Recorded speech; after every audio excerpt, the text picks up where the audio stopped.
Welcome to Jazz Piano Skills. I'm Dr. Bob Lawrence. It's time to discover, learn, and play jazz piano. Today you are going to discover inverted melodic shapes for the major sound. You're going to learn how to construct inverted melodic major shapes using ascending and descending arpeggio and scale motion. And you are going to play inverted melodic major shapes using enclosures in all 12 keys to develop jazz vocabulary for improvising. So as I always like to say, regardless of where you are in your jazz journey, a beginner, an intermediate player, an advanced player, or even if you are an experienced professional, you will find this Jazz Piano Skills podcast lesson exploring inverted melodic major shapes to be very beneficial. If you are a new listener to the Jazz Piano Skills podcast, I want to personally invite you to become a Jazz Piano Skills member. Visit JazzPianoSkills.com to learn more about the abundance, and I mean abundance, of jazz educational resources and services that are available for you to use. For example, as a member, you will have access to all of the educational podcast packets, the illustrations, the lead sheets, and the play-alongs that are developed and available for every podcast episode. You'll have access to the sequential jazz piano curriculum, loaded, and I mean loaded with comprehensive courses using a self-paced format, educational talks, interactive media, video demonstrations, and play-alongs. You'll have access to the online weekly masterclasses, which are in essence a 1-hour online lesson with me every week. And you will also have access to the private Jazz Piano Skills community, hosting a variety of engaging forums, podcast-specific and course-specific forums for you to enjoy. And last, but certainly not least, you'll have access to unlimited private, personal, and professional educational support. Again, visit JazzPianoSkills.com to learn more about all of the educational opportunities and how to easily activate your Jazz Piano Skills membership. If you have any questions, please let me know. I'm always happy to help in any way that I can. Okay. Let's discover, learn, and play jazz piano. Let's discover, learn, and play the inverted melodic shapes for the major sound. To begin, I want to address one of the biggest hurdles that all aspiring jazz pianists have to jump, both mentally and physically. The ability to establish a nexus, a link, between harmony and melody, and to do so in such a way that the two, harmony and melody, actually become one. Now, if you haven't yet made a correlation between harmony and melody, then do not panic.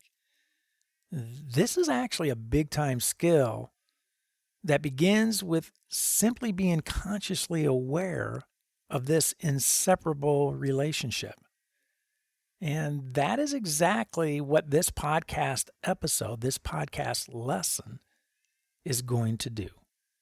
Today we are going to discover, learn, and play harmony as melody, as one. Here is an important musical fact that you must know. All musical sounds can be played harmonically and melodically. In other words, all major, dominant, minor, half diminished, and diminished sounds can be played harmonically as a chord and melodically as an arpeggio or scale. Spend time thinking about this musical fact and let it sink in, because we should be practicing in such a way that we are developing this essential jazz piano skill. to be able to play all musical sounds harmonically and melodically. Here is an analogy that you may find helpful.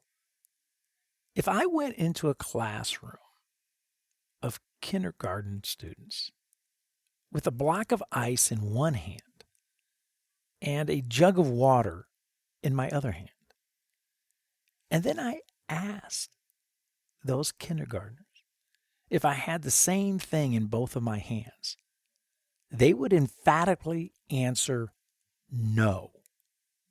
And why?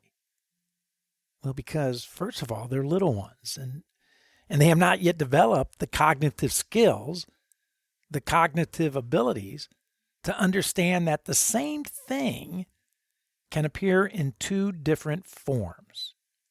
So just as water can be both a solid and a liquid, musical sound can be both a solid and a liquid.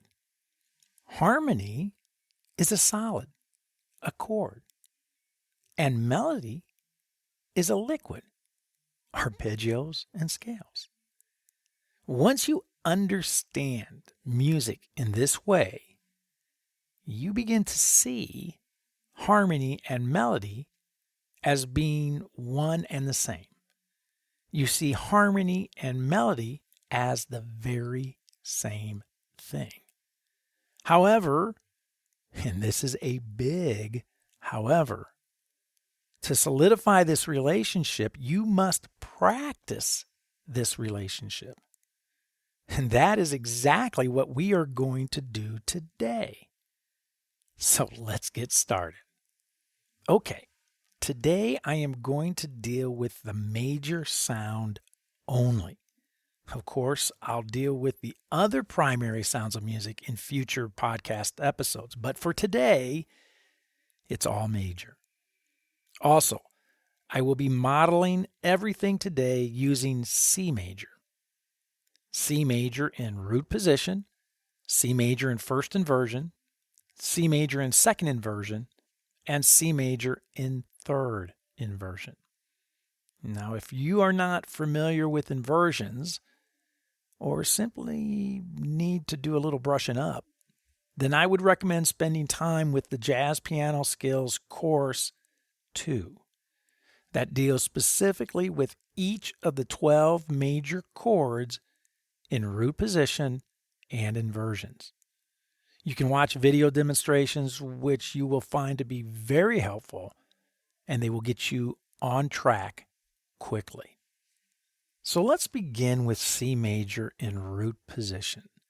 C, E, G, B.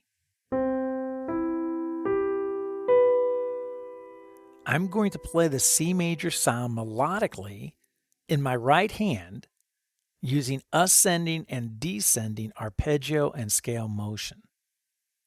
Let's stop here for a second. Let's just stop here for a second and think about what I just said. What an odd comment. I said, I am going to play a chord in root position melodically. Typically, when we hear of anyone speaking of chords in root position or any inverted shape, we tend to immediately begin thinking harmonically. This is an assumption, a habit that needs to come to an end and do so quickly. And that is the entire point of today's Jazz Piano Skills podcast episode, today's lesson. I want you to begin thinking about harmonic shapes, root position, first inversion, second inversion, third inversion, melodically. Because if you do, and you will, your improvisational skills will skyrocket. Just a quick FYI, as I am playing harmonic shapes melodically today, I will be using contemporary shell voicings in my left hand. You can choose to use any voicing you wish because our focus is going to be completely on our right hand and playing inverted melodic shapes. However, If you need to do some voicing study, then spend time with JazzPianoSkills courses 17 through 26. Those courses are going to help you with traditional shell voicings and contemporary shell voicings. I'm going to approach playing the C major sound melodically as an exercise only. I am not going to improvise. I'm not going to try to do anything fancy at all. I want to focus on playing the shape, the harmonic shape, melodically, in time, no rushing, and using a proper jazz articulation and feel. So I am going to begin with ascending and descending arpeggio motion. I will repeat the shape several times so I can accurately assess my consistency, and then I will begin to play ascending and descending scale motion. Again, focusing on playing the shape, the harmonic shape, melodically, in time, and using a proper jazz articulation and feel. And once again, I will repeat the shape, the melodic shape, several times so I can accurately assess my consistency. So let's bring the ensemble in and check it out, and then we can talk about it. Here we go.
My initial approach to playing each of the major shapes melodically should begin making sense to you.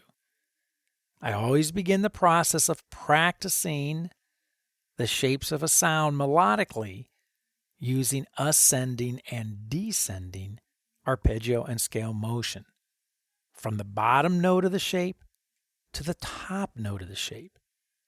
Again, as an exercise, allowing me to digest the sound and the shape conceptually, orally, and physically. All three, conceptual, oral, and physical, must be actively engaged and in sync with each other in order for progress to occur. Okay, with that being said, let's move on to the next harmonic shape, C major in first inversion. It's going to be E, G, B, and C. Now, I just said that I practice the harmonic shapes of sound melodically using ascending and descending arpeggio and scale motion from the bottom note of the harmonic shape to the top note of the harmonic shape. So in this case, my first inversion arpeggio will begin with the note E and end with the note C. And my scale motion will do the same. Begin with the note E and end with the note C. So my arpeggio is going to sound like this, and my scale is going to sound like this. Both begin with E and end with C. It's important for me to note that I'm always going to remain faithful to the harmonic shape when playing the arpeggios and scales. In other words, my scale will use only the notes that fall in between the bottom note of the harmonic shape and the top note of the harmonic shape. In doing so, I illuminate the nexus, the link between harmony and melody. I begin to see them as one. So let's bring in the ensemble and play the C major sound melodically in first inversion. And again, as I did with the C major sound in root position, I am going to begin with ascending and descending arpeggio motion. I will repeat the melodic shape several times so I can accurately assess my consistency. And then I will begin to play ascending and descending scale motion. And again, focusing on playing the shape melodically in time and using a proper jazz articulation and feel. And once again, I will repeat the shape several times so I can accurately assess my consistency. So let's check it out, and then we can talk about it. Here we go.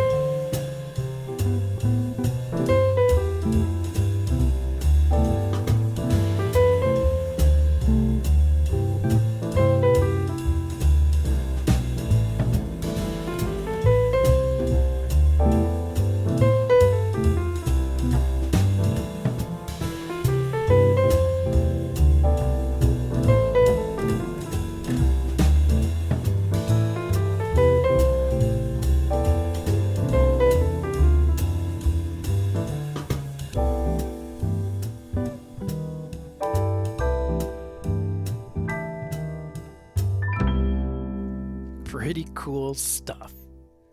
My approach should really begin making sense to you now. We have 4 major harmonic shapes: root position, first inversion, second inversion, third inversion. I want to get a handle on each of these shapes, each of these harmonic shapes, melodically, using ascending and descending arpeggio and scale motion while focusing on the harmonic shape. Hope that makes sense, right? Again, trying to see both as one. I want to do so while playing in time, no rushing, and using a proper jazz articulation and feel. Now, we have looked at C major in root position and first inversion. 2 melodic shapes down and 2 to go. So let's tackle C major in second inversion: G, B, C, and E. And again, as I did with the C major sound in root position and first inversion, I'm going to begin with ascending and descending arpeggio motion. I will repeat the shape several times so I can accurately assess my consistency, and then I will begin to play ascending and descending scale motion. Again, focusing on playing the harmonic shape melodically in time, using a proper jazz articulation and feel. And once again, I will repeat the shape several times, the melodic shape several times, so I can accurately assess my consistency. And just a reminder, my arpeggio is going to begin on the note G and end on the note E. My scale is going to begin on the note G and end on the note E. So my arpeggio and my scale. Right? So let's check it out, and then we can talk about it. Here we go.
again, I want to stress that I practice the harmonic shapes of sound melodically using ascending and descending arpeggio and scale motion from the bottom note of the harmonic shape to the top note of the harmonic shape.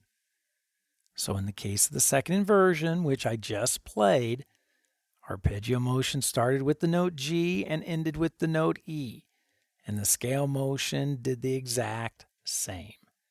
It began with the note G and ended with the note E. Remember, always remain faithful to the harmonic shape when playing the arpeggios and scales. Scales will use only the notes that fall in between the bottom note of the harmonic shape and the top note of the harmonic shape, and in doing so, illuminate the correlation between harmony and melody. We need to see them, harmony and melody, as one. The final harmonic shape is C major in third inversion.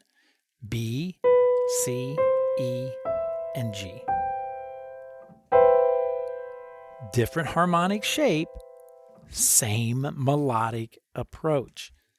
I begin with ascending and descending arpeggio motion, repeating the shape several times in order to accurately assess my consistency. Then I will begin to play ascending and descending scale motion.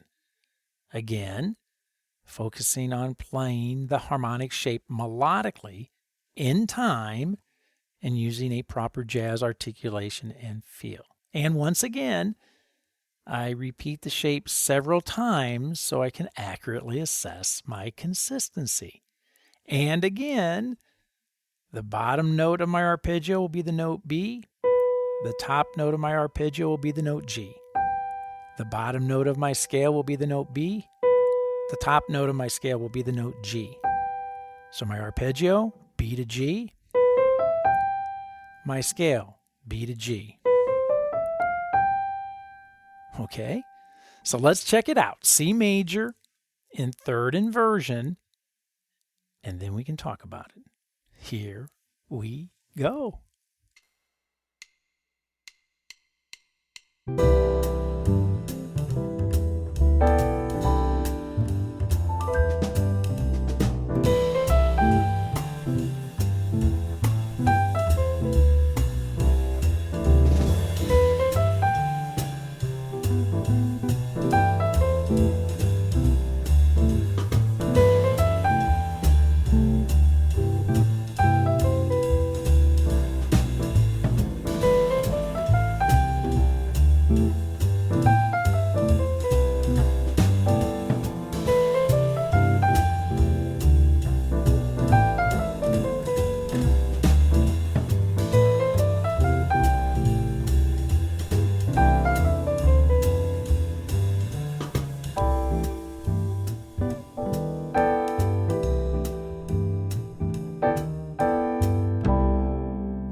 Now that we have practiced each of the C major harmonic shapes melodically, it's time to musically camouflage the arpeggios and scales. And why is this important? Before I answer that question, let me stress the importance of two very important musical facts. There's a lot of important stuff going on here, right? So listen to these two important musical facts. Number one, there are only two types of melodic motion found in music: arpeggio and scale. I'm going to say that again. There are only two types of melodic motion found in music: arpeggio and scale. And number two, there are only two directions a melodic line can travel: up or down. So important that these two musical facts, that you know these two musical facts and that you allow them to govern your practicing. In other words, your practice approach should always illuminate harmony and melody as one, and it should always encompass ascending and descending arpeggio and scale motion. Arpeggio and scale motion that travels up and down. But when improvising, we cannot just simply go up and down arpeggios and scales, right? Well, in essence, that's exactly what jazz musicians do. But you would never know it. And why? Because professional jazz musicians who are proficient improvisers know how to artistically camouflage arpeggios and scales so that they do not sound like arpeggios and scales. One way professional jazz musicians do this is with the insertion of enclosures, lower and upper neighboring tones. Enclosures around specific target notes. And that is exactly what I want to do right now. I want to add lower and upper neighboring tones, enclosures, to the first note of each of the 4 melodic shapes: the root, the third, the fifth, and the 7th.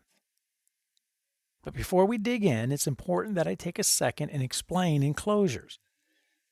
Enclosures approach the selected target note, the root, the third, the fifth, or the 7th, using a lower neighboring tone, 1/2 step below the target note, followed by an upper neighboring tone, the closest diatonic note above the target note, and then followed by arpeggio and scale motion, or I should say arpeggio or scale motion of the sound.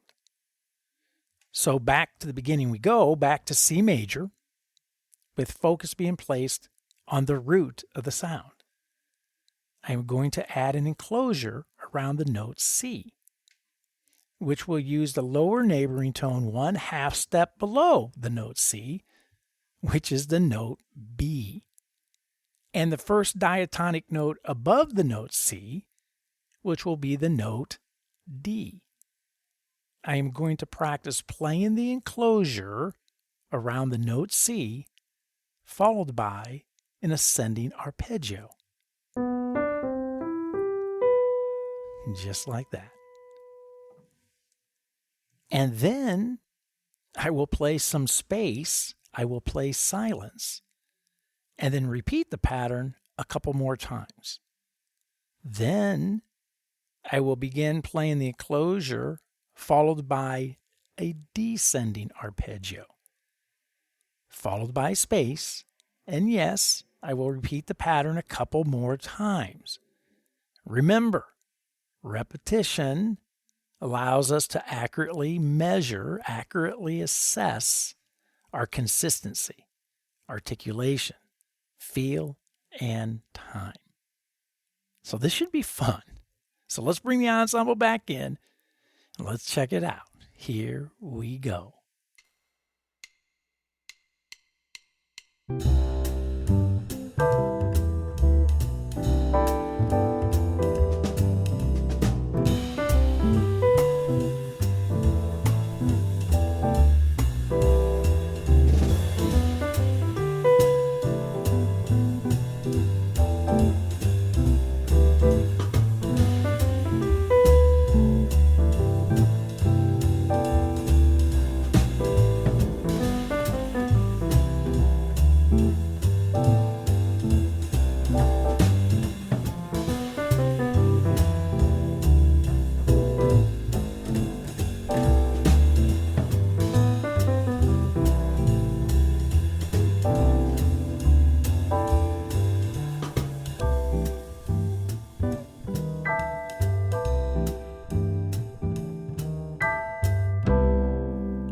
Love it.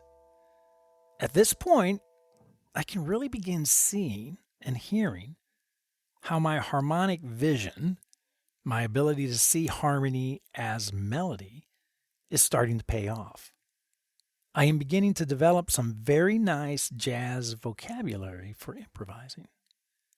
So now let's utilize the same formulaic process. However, this time, let's exit the enclosure using scale motion, right? I cannot wait. The ensemble is ready, so let's get to it. Here we go.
How awesome is this approach?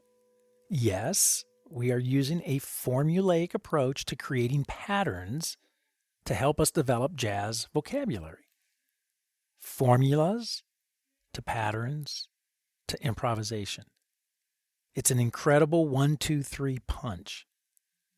Another way of stating this process is conceptual understanding to physical development to musical creativity. Yep, if you are a regular listener to JazzPianoSkills, you know that I have been preaching this process from the very beginning. Your conceptual understanding determines your physical development and thus your musical results. It all begins upstairs, mentally, before it comes out downstairs, physically. Ultimately, it is your mind, your mental approach to music, that escorts your hands and your ears to new musical ideas. And this is precisely why I constantly remind all of you, all JazzPianoSkills listeners, that if your conceptual understanding of music is incorrect or skewed in any way, your physical development, your musical results will be severely limited or simply non-existent. Another important point I want to make. Having a formulaic approach to creating patterns to help us develop jazz vocabulary allows us to easily replicate the process, not only from sound to sound, from chord to chord, but within the harmonic structure itself. And that is what I am going to model right now. I am going to apply the very same formulaic approach that I used with the root of the sound being my entry point, and now apply it to the third of the sound. I am going to begin with an enclosure around the third, followed by ascending and descending arpeggio motion. So let's do this. Here we go. Check this out.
Pretty darn cool, right?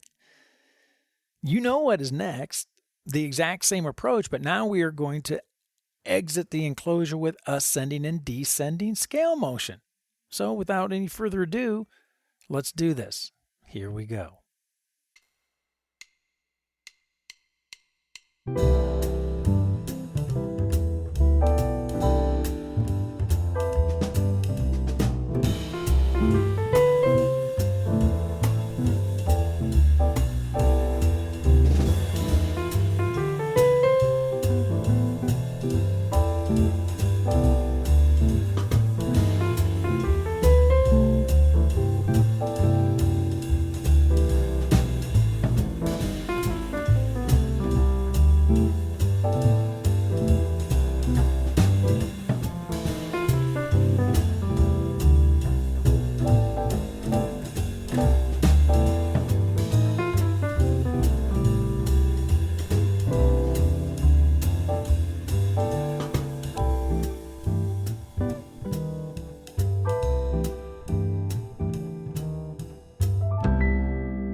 Simply awesome. What do you think I'm going to do next? You should be feeling pretty good about yourself because you are starting to conceptually understand a legitimate process to practicing jazz piano. You are starting to move away from random practice sessions to organized and methodical practice sessions that produce real musical results. So congratulations. So now let's apply the very same formulaic approach of playing harmonic shapes melodically with the fifth of the major sound being our entry point. The enclosure is placed around the fifth, followed by ascending and descending arpeggio motion. So here we go. Let's check this out.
What can I say? At this point, I don't need to say anything. Let's continue on and play our enclosure around the fifth, followed by ascending and descending scale motion. All right, here we go.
Again, I need not say anything, and you know exactly what is next.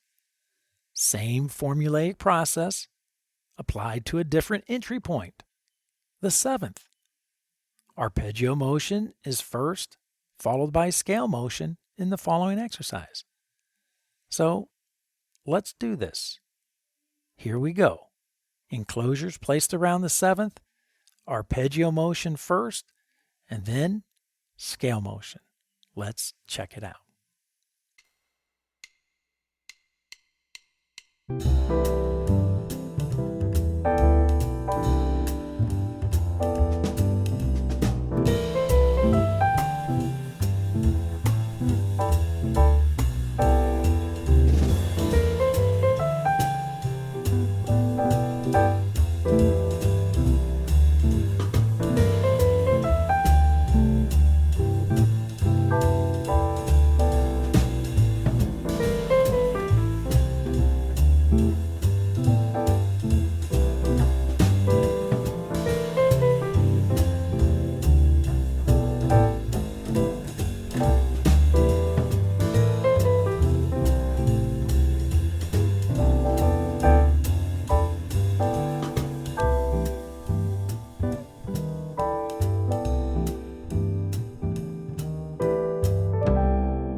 See?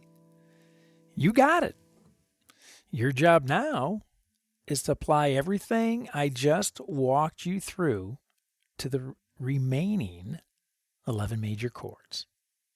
Now, before you freak out, I want to make this a very important point. Think of this like furniture that you have to put together, which, by the way, I strongly recommend that you never buy furniture that you have to put together. And here's why. I don't know about you, but whenever I purchase furniture that I have to put together, it takes me all day.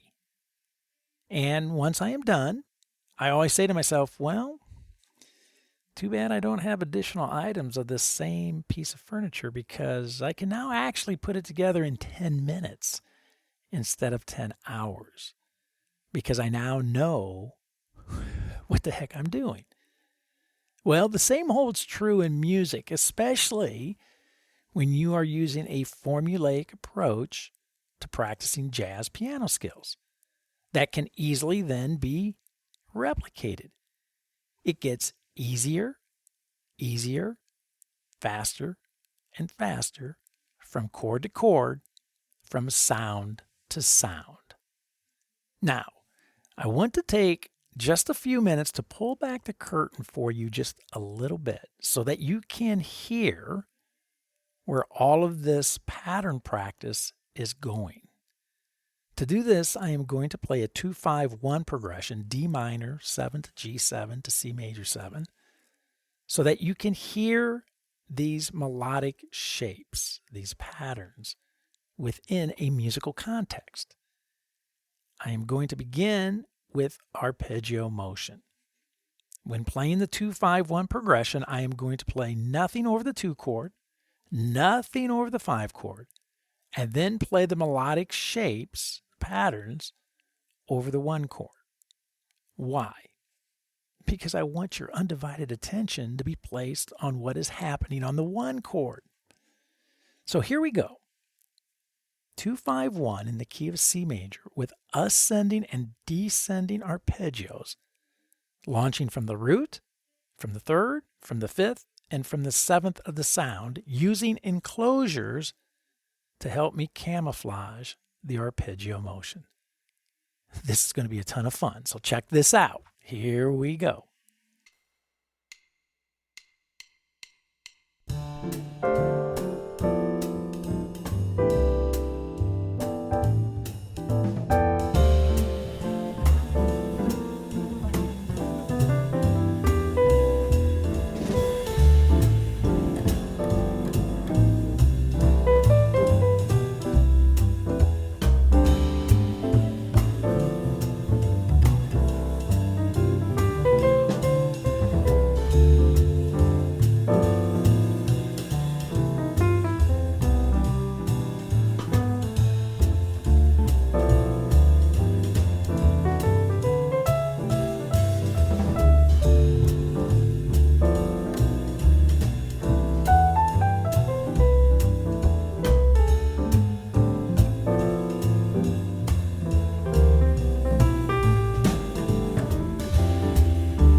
could literally do this, and I'm not kidding, I could literally do this all day long.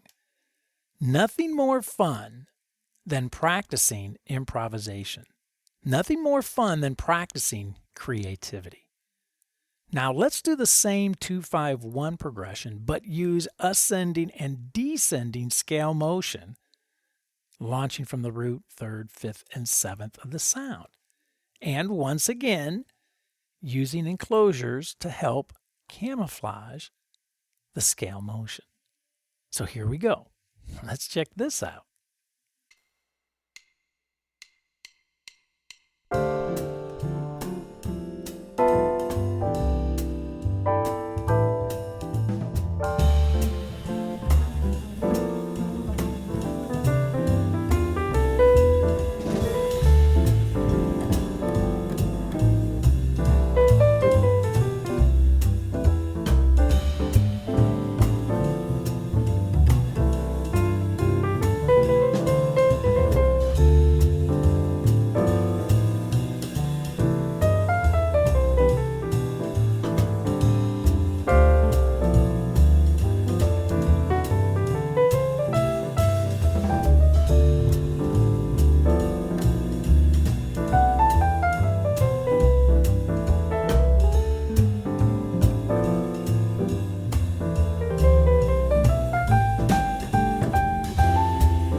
Have we covered a ton of ground today? We always do. But today, we covered a ton of ground. But before I wrap things up, I want to share with you some pearls of wisdom from jazz educator legend Jerry Coker. From his book titled Complete Method of Improvisation. On page 23, about halfway down the page, Mr. Coker says this about practicing harmonic shapes melodically, about practicing patterns. Patterns in themselves are not very creative, Mr. Coker says, though they often serve as springboards for creative melodies. Yet a casual glance at virtually any transcribed improvised solo. Did you catch that? A casual glance at virtually any transcribed improvised solo will quickly reveal a notable presence of patterns and other common cliches. The patterns were acquired by the improviser in practice rather than performance.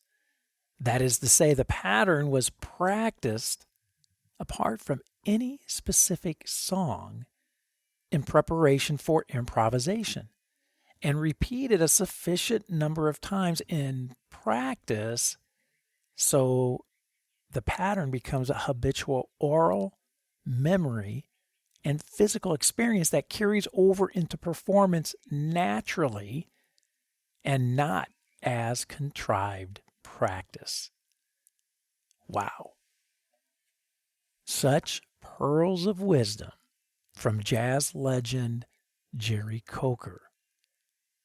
Practicing these harmonic shapes melodically as patterns will take you very, very far in developing your jazz piano skills and skyrocket, as I mentioned earlier, your ability to improvise like a jazz pianist, like a professional jazz pianist. Well, I hope you have found this Jazz Piano Skills podcast lesson exploring inverted melodic shapes for the major sound to be insightful and, of course, beneficial.